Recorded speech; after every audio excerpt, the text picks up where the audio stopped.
So, you tour. Yeah. As yourself. Sure. I've ran into you in New York a few times, and I've still not seen a set. Yeah, no, it's fine.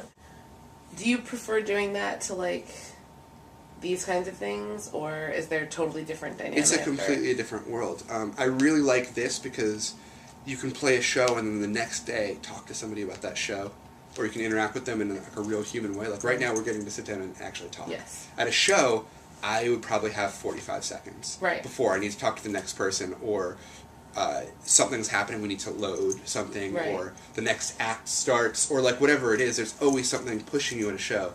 And then you're only in that city for that night. Right. Everything is at a hugely condensed pace, and I don't like that.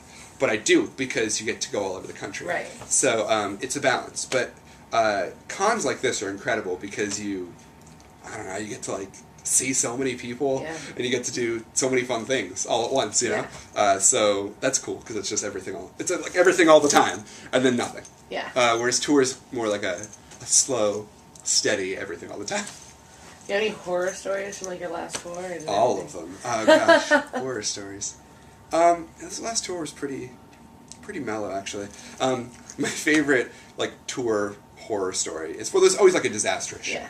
But that's just, it goes without saying. And those are always the most memorable shows, because you don't remember when things go perfectly. But my favorite story, I think, is from, this like embodies my experience, is we would tour in like 15-passenger vans. We'd take out the back rows and put all our gear in there, so we'd have a couple bench seats and stuff. And we were touring in 2009.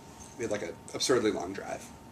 And so we decided, instead of getting a hotel, we were just going to sleep at a rest stop, because we didn't have enough time to, like, we'd be getting a hotel for like 3 hours. It's just not worth it, so sleep in the car.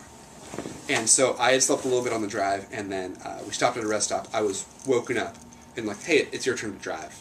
And then we made the group decision that we were going to stay at the rest stop there that night, because it was getting light soon and all this. So, I mean, I was not in charge of this because I'd been sleeping. And so I looked out at the horizon, and it was like just about to be dawn.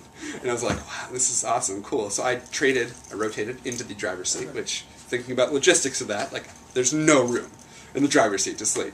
Right. So I'm just like cramped in the driver's seat in a rest stop in like nowhere, Montana. And it's dawn in mid-July. Right, so the sun, as soon as it comes over the horizon, is just like 150,000 degrees. Yeah. And so the car starts baking and the sun's there, and I was trying to think, like, what can I cover my eyes with? And the only thing I had was the Gryffindor tie that I wear on stage every night.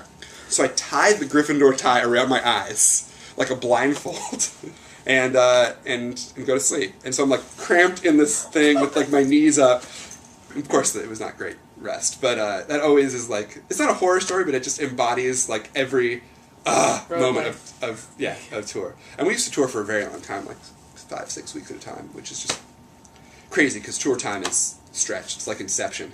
Like, time takes way longer. How long have you been touring? My first... That was 3 years ago, you said. Yeah. My first... Oh, gosh. My first tour, when I went to the East Coast, was like just an acoustic thing, was in 2006. Wow. And then my first tour with the Remus Lupin's proper band was in 2007.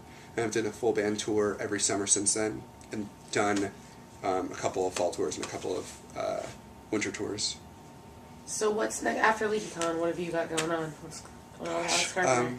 I'm going home, which is nice. I'm very excited. Yeah, I haven't been home for a long time, so I planned the summer's tour to end at LeakyCon. Usually we have to drive home after a con, which is just the worst, because no show is ever going to equal what you do at a con. It's always your best show. It's always your best merch night. It's always the most fun you have after a show. It's always the best concert you play. So doing anything afterwards is always anticlimactic. But yeah, I'm really excited to kind of have this be our grand finale tonight at the show. Okay. Well, I should let you go because you have a signing soon. Cool. And we have to figure out how to get your phone. Oh my gosh, the phone. But thank you so much. If you have any parting words, feel free to...